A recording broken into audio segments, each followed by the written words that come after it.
Dans la dernière capsule, nous avons vu les postulats d'Einstein pour la relativité restreinte. Le premier postulat, c'était le principe de la relativité, où toutes les lois de la physique là, ont la même forme dans tous les référentiels d'inertie. Il n'y a pas de référentiel qui va être privilégié. Le deuxième postulat d'Einstein, c'est le principe de la constance de la vitesse de la lumière, c'est-à-dire que peu importe dans quel référentiel on va mesurer la vitesse de la lumière, on va toujours mesurer la même valeur dans le vide, c'est-à-dire 300 000 km par seconde. Nous allons voir ce que ces deux postulats vont faire sur, entre autres, la simultanéité des événements, sur le temps et ainsi que sur les longueurs. Donc, c'est ce qu'on va parler dans les prochaines minutes. On va commencer avec quelques définitions. Tout d'abord, qu'est-ce qu'un événement? Un événement, ça va être un phénomène qui va se produire à un endroit de l'espace à un temps donné. Donc, il se passe quelque chose à un endroit de l'espace à un temps donné, ça va être notre événement. Ce qu'on va appeler un observateur, ça va être une personne ou un dispositif qui va être pourvu d'une horloge, autrement dit, qui pourrait avoir un chronomètre avec lui et une règle pouvant prendre des mesures dans son voisinage immédiat, donc autour de lui. Et si on a un ensemble d'observateurs qui vont se déplacer à vitesse constante, on va dire maintenant qu'on a un référentiel. Ils vont aussi être d'accord sur la durée entre deux événements ainsi que sur la distance entre deux points de l'espace, c'est-à-dire une longueur. On va regarder une première conséquence des postulats d'Einstein, c'est-à-dire celle de la simultanéité entre deux événements. On va voir que deux événements qui vont se produire en même temps dans le référentiel, qui pourraient être liés par exemple à un train qui se déplace à vitesse constante par rapport à un observateur sur la Terre, dans le train, les deux événements pourraient se produire en même temps, alors qu'à l'extérieur du train, une personne dirait que l'événement A s'est produit avant l'événement B.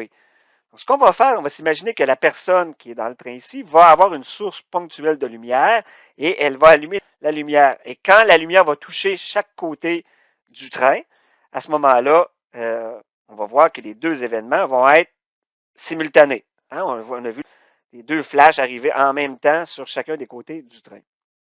Si je prends la même lumière allumée par la personne dans le train, mais observée de l'extérieur du train, donc dans le référentiel lié à la Terre. J'ai mis un observateur à l'extérieur.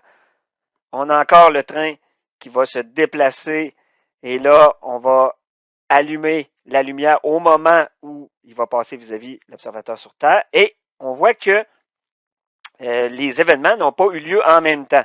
Hein, il y a l'événement à l'arrière du train est arrivé avant l'événement en avant du train. On va donc parler ici de la relativité de la simultanéité. Autrement dit, dépendamment dans quel référentiel on se trouve, la simultanéité, c'est relatif. Dans le référentiel lié au train, les événements avaient lieu en même temps, alors qu'à l'extérieur du train, ils n'avaient pas lieu en même temps.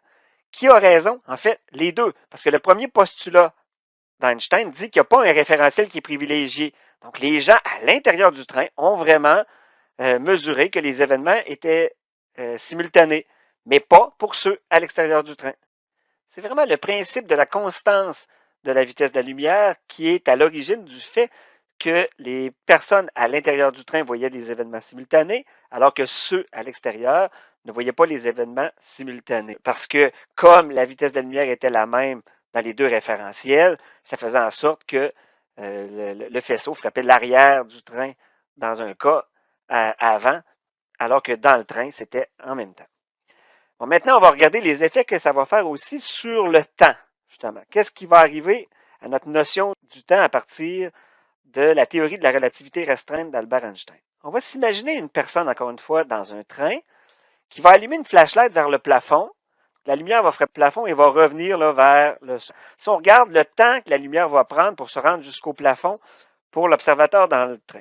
Donc, on va avoir une distance L que je vais appeler L0. Comme la lumière va se déplacer à la vitesse C, c'est à la vitesse de la lumière, donc je peux dire que le L0 va être égal à C fois le temps que ça va prendre pour l'observateur dans le train que je vais appeler T0. Donc, temps à la lumière pour monter au plafond pour l'observateur dans le train. Donc, regardez qu'est-ce qui va se produire. La lumière va monter et va redescendre. Et là, j'ai mis l'observateur qui était au sol, puisque j'ai considéré que le train était mon référentiel, ben là, c'est les gens sur Terre, au sol, qui vont se déplacer par rapport à mon train. Donc, on voit tout simplement que L0 égale C fois T0. Maintenant, regardons qu'est-ce qui va arriver pour les observateurs qui sont au sol lorsqu'ils vont regarder le même phénomène, c'est-à-dire la personne va ouvrir la flashlight là, dans le train et il va essayer de calculer le temps que ça va prendre pour se rendre jusqu'au plafond. Donc, on voit le train qui s'en vient, il va allumer la flashlight, ça rend au plafond et ça va revenir jusqu'au sol par la suite. Nous, comme je vous disais tantôt, on va s'intéresser au temps que ça va prendre pour se rendre jusqu'au plafond. Donc, on a encore notre L0. Mais là, le train, lui, s'est déplacé d'une certaine distance horizontale à la vitesse V par rapport au sol. Donc, c'est pour ça que j'ai mis une distance VT pendant que la lumière montait jusqu'au plafond. Mais la lumière, elle, va se déplacer à la vitesse de la lumière. Donc, la vitesse de la lumière est la même pour tous les référentiels. Donc, le temps pris pour la lumière pour monter au plafond, pour les observateurs au sol, je vais l'appeler T tout simplement. Et là, on va analyser ce qui suit. Donc, on va regarder le triangle rectangle où j'ai VT, L0 et CT et on va déduire une équation avec ça. Donc, si je prends Pythagore, je peux dire que VT carré plus L0 carré va être égal à CT carré. C'est mes deux côtés au carré égale l'hypoténuse au carré. J'ai tout simplement isolé le L0 au carré. C'est la longueur. C'est égal à CT carré moins VT carré. Mais le L0, on l'avait déjà défini pour l'observateur qui était dans le train. Je peux tout simplement venir remplacer le L0 par C fois T0. Le temps qui avait été mesuré pour l'observateur dans le train. Donc, ça va faire CT0 carré égale CT carré moins VT carré. On peut sortir le T carré et le mettre en évidence. Et lorsque on redivise de l'autre côté, ça va faire T va être égal à T0 racine de C carré sur, j'ai mis parenthèse, C carré moins V carré. Donc, si on brasse un peu l'expression qui est sous la racine, on peut l'écrire sous cette forme-là. On voit que T va être égal à T0 racine de 1 sur 1 moins V sur C au carré. Finalement, on se rend compte que le temps pris par la lumière pour partir de la flashlight jusqu'au plafond ne sera pas le même pour un observateur à l'extérieur versus un observateur qui était à l'intérieur du train. Donc, la durée n'aura pas été la même. Et le facteur qui relie les deux temps, c'est ce qu'on a sous la racine. Et ce facteur-là, on va l'appeler le facteur de Lorentz. On peut dire que T va être égal à gamma, qui est notre facteur de Lorentz, fois T0. Et finalement, notre gamma, il vaut racine de 1 sur 1 moins V sur C au carré. Si on met graphiquement cette expression-là, on voit que le facteur gamma va augmenter plus la vitesse va être grande. On voit même que si V sur C tend vers 1, que le gamma va tendre vers l'infini. Donc, ça voudrait dire quoi? Ça veut dire que les temps de 1 vont augmenter par rapport au temps de l'autre, mais ils n'auront pas le même temps. C'est ce qu'on appelle la dilatation du temps.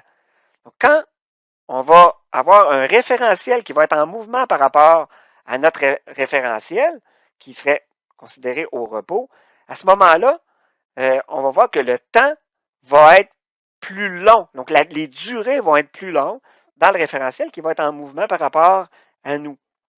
Ce que ça va faire, ça veut dire que tous les durées vont être augmentées.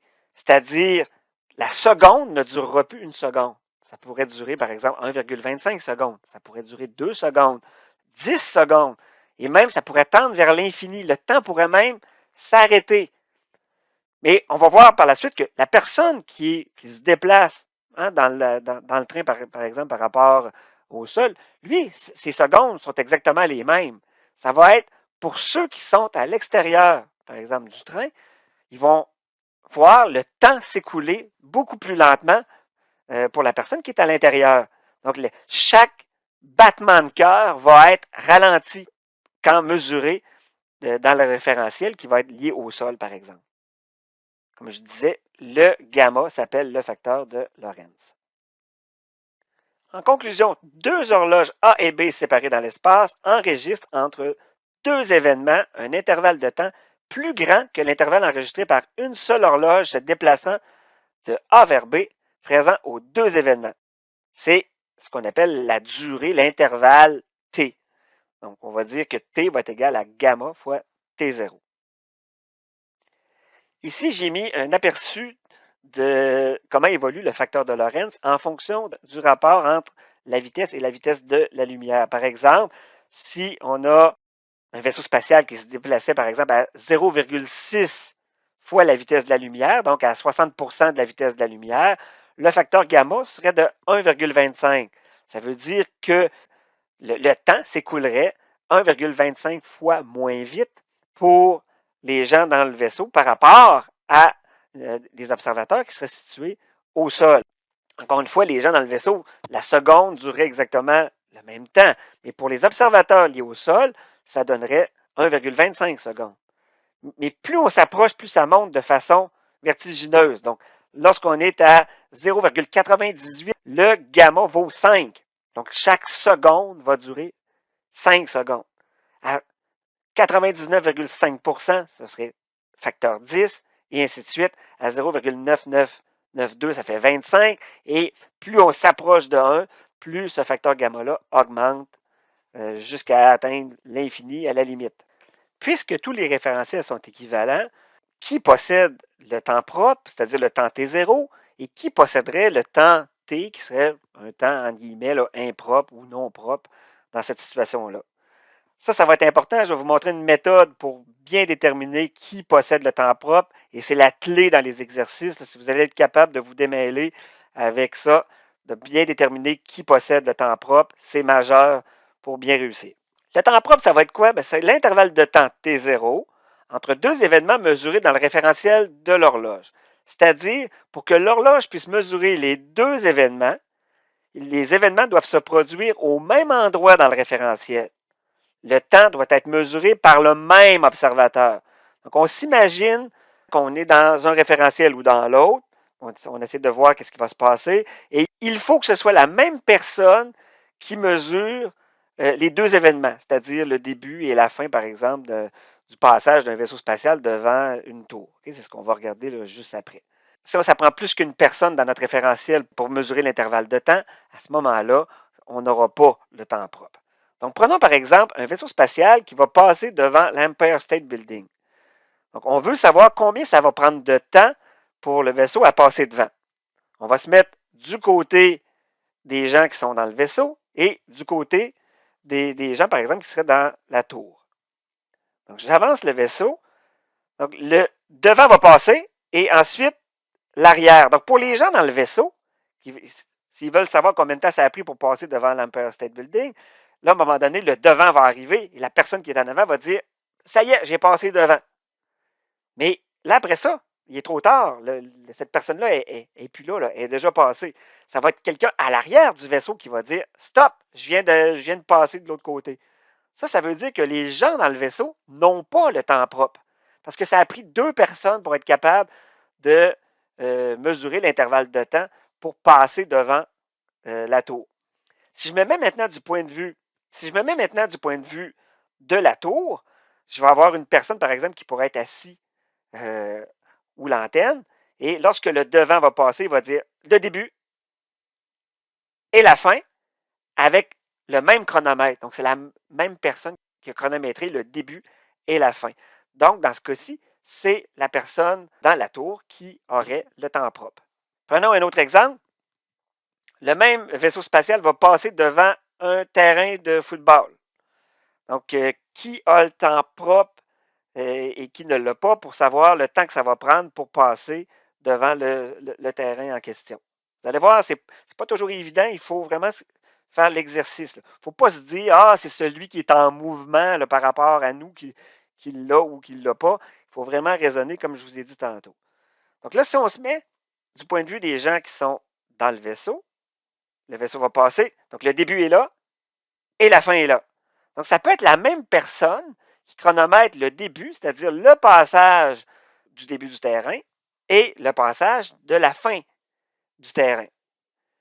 Alors que pour les gens qui sont au sol, si on veut essayer d'évaluer justement le temps que ça prend pour passer d'un point à l'autre du terrain, donc si je reviens, il va y avoir une personne qui va être à droite du terrain, puis une personne à gauche qui va dire OK, il vient de passer, OK, il vient de repasser de l'autre bord. Et là, en mesurant le temps que ça a pris pour qu'ils franchissent complètement le terrain, vu des gens qui sont au sol. Donc, le temps propre, dans cet exemple-là, serait dans le vaisseau et le temps impropre serait au sol.